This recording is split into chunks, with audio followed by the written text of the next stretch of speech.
tell you about a very special guest, Mike Castle, Lieutenant Governor. His biography is very long and varied. He's an attorney who served 10 years with the Delaware General Assembly, first elected to the House of Representatives from Wilmington in 1966. Castle served 2 years before being elected to the state Senate. He was minority leader for 2 years and also served on a variety of committees. Now, Mr. Castle was also a Deputy Attorney General here in Delaware, and his Rockford Village restoration efforts earned him the Housing Design Award from the Greater Wilmington Development Corporation. And in August, he was elected to the Executive Committee of the National Conference of Lieutenant Governors. It's a pleasure to introduce to you the Lieutenant Governor of the state of Delaware, Mike Castle. Hi, Mike. Hi, Bob. How you doing? Good to be here. Did I get all that down right? You did it very, very well. Just what I wrote. Mike, I understand that the governor's created a small business council. What are its objectives?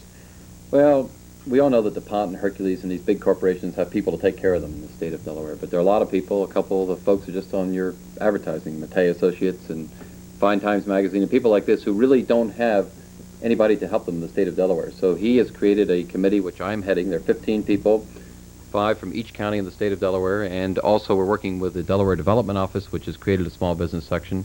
And we're going to make the state focus on small business and recognize that there are problems in small business. We want to do a booklet telling people how to deal with the state when they have to do their various functions and carrying out their small businesses. And we want to deal with all the various questions that come up that people keep saying, why aren't we getting any help on? We're going to try to give them that help now. Good. Now, you campaign on a platform of working as a partner with Governor DuPont. I want to report now on how that partnership is working. Well, the partnership's working well, and I could go on for 10 or 15 minutes about this, but for one reason or another, Pete DuPont and I have a very good relationship, and we had that from the very beginning of the campaign. And it's carried through for the first year we've been in office. You never know when political partnerships are going to fall apart, but it's worked very well. And I think by the fact that Pete DuPont is a second-term governor and really is not that interested in what's going to happen in Delaware as far as his political future is concerned, but interested in what's happening in the state, allows me a lot of leeway to do the things that I want. And as a result, I've been able to do the Small Business Committee, economic development in general, all kinds of different projects I've been able to get into, including a lot of personal meetings with Pete to work things out, and senior staff meetings and budget meetings and all the various steps that we take to keep the state going. And I've enjoyed it immensely, and I hope I've been of some help to him. Now, like all states, Delaware has a problem with victims of crime. They lose property and so forth. I understand you're very active in programs and committees to overcome this problem. Why don't you make a report now to the viewers? Tell them what's happening. Well, we set up an ad hoc restitution committee. A lot of people, when I was a Deputy Attorney General at one point, a lot of people in the state of Delaware, as every place else in the country, are ripped off by property crimes. And we do have a violent crimes compensation committee. If you're beaten over the head, you can go to them and get up to $10,000. I don't know if your viewers know that, but they should know that. Now, what we are trying to create is a little bit different. It's not going to be funded by the state, but it's going to be a program whereby the victims of property crimes will be able to turn in a form, work with the police and the Deputy Attorney Generals, and determine what the value of their property was. If you lose your wallet with $10 in it, you have a $10 claim. Perhaps the wallet's worth another $2 or something like that. That's turned in, and now the judge, when he sentences, must consider that restitution. And he must order that $12 if he can possibly pull it together and order it. And it's paid ahead of the court costs and some of the other things now, which it never was before.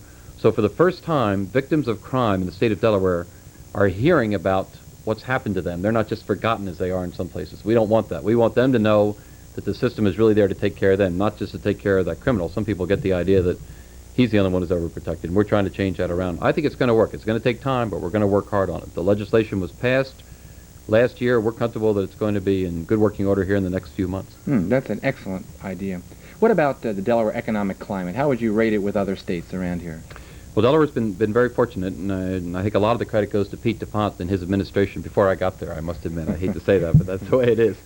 Pete and his lieutenants have done extraordinarily well in making Delaware a stable and sound economy. Things have really straightened out from the problems we had 6 or 7 years ago when we tried to tax Getty Oil one night. Somebody thought of the bill at 6 o'clock, and by midnight it already passed until Mr. Getty said he was going to close down the Getty plant, and they vetoed it the next day. But things are a lot different now. We've had a tax cut. We have a rainy day fund. We've had balanced budgets for the last 5 years.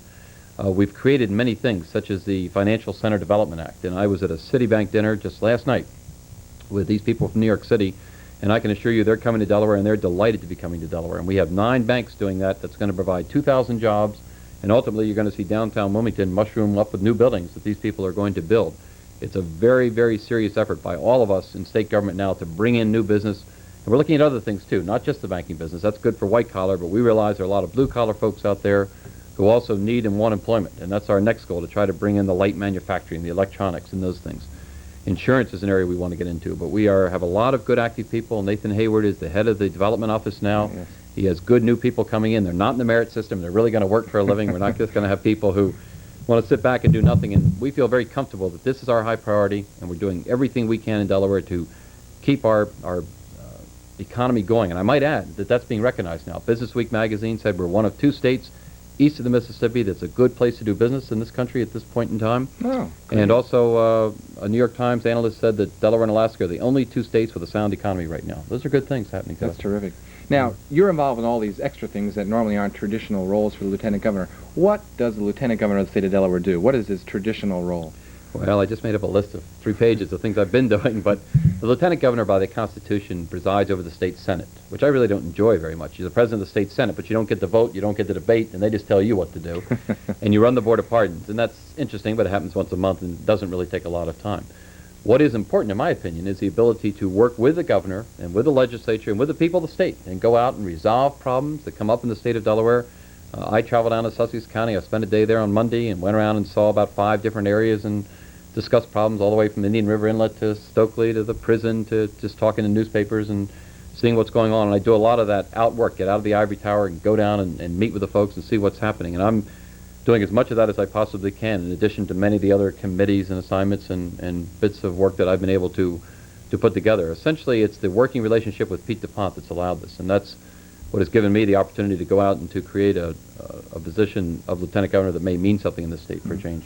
Now, Mike, other than having a very successful law practice, what else are your future plans once your Lieutenant Governorship ends? Any political aspirations in the offing? Well, I guess nobody who runs for Lieutenant Governor ever thinks that's the end of it somehow or other. You know, some people go to the United States Senate and that's it. But when you're Lieutenant Governor, or when you run for Lieutenant Governor, generally you have the idea that perhaps you'll run for something else. In my case, I'm very interested in the state of Delaware, much more so than the federal government, which I truly don't have the background and knowledge of as I do in the state of Delaware. So I would assume that in the next year or so I'll be very closely examining the possibility of running for governor.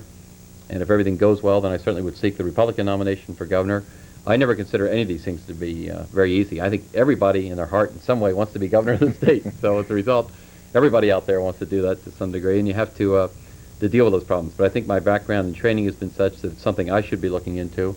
I intend to do it, but the real way to do it is to do a good job as lieutenant governor. If I can do that, then I think that record should speak for itself, and perhaps it would make my situation easier in trying to secure the nomination for governor and then be elected governor. Mm-hmm. Mike, if you have any free time, what do you do with your free time? Well, I practice a little bit of law, Bob. Okay. One thing people don't know is that Lieutenant Governor in the state of Delaware is a part-time job. That's it right. pays $15,000 a year, and I'm allowed to practice law. I'm very limited, obviously, in what I can do. I cannot deal with the state of Delaware or any state agency or any city or county. I just don't do that. I keep away from it. But I can do some things, and I was a little worried that I might go completely broke when all this started, but I've managed to keep my head above water, and I have an associate now. I enjoy law practice. It's a fun thing for me to do in addition to the lieutenant governor business, and I try to get in a few hours a week. And what about your extracurricular activities?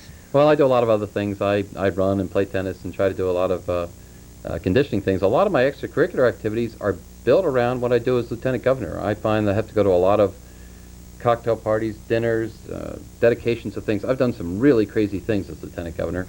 I had to make a quiche blindfolded one night because of the National Egg Institute, and the egg people were in town another day, and I made the biggest omelet in the history of Delaware, and we've flown chickens down at the state fair and done all kinds of things which are fun and which hopefully do entertain people. And I do those things, and I try to get out and visit a lot of the state agencies and see the people and some of the handicapped who can't take care of themselves, and to make sure that we are taking care of people where we have to. We do a lot of good things in the state, and we're very proud of the way the state runs, and I hope that people realize that. And we're also try to be very available. I'm not talking about Pete DuPont and Mike Castle, but the legislators and a lot of people involved with counties and cities in the state really do care, and people should not be afraid to communicate with their government officials. They really do mean to help in one way or another. Well, speaking about being available, we want to thank you for being available tonight on Focus Delaware. You're a very interesting person, and Delaware's doing very well, and you're playing a very important part, and I wish you the best both in your public and your private future endeavors. Thank you, Bob. I hope we have time to wish everybody a Merry Christmas and a Happy New Year.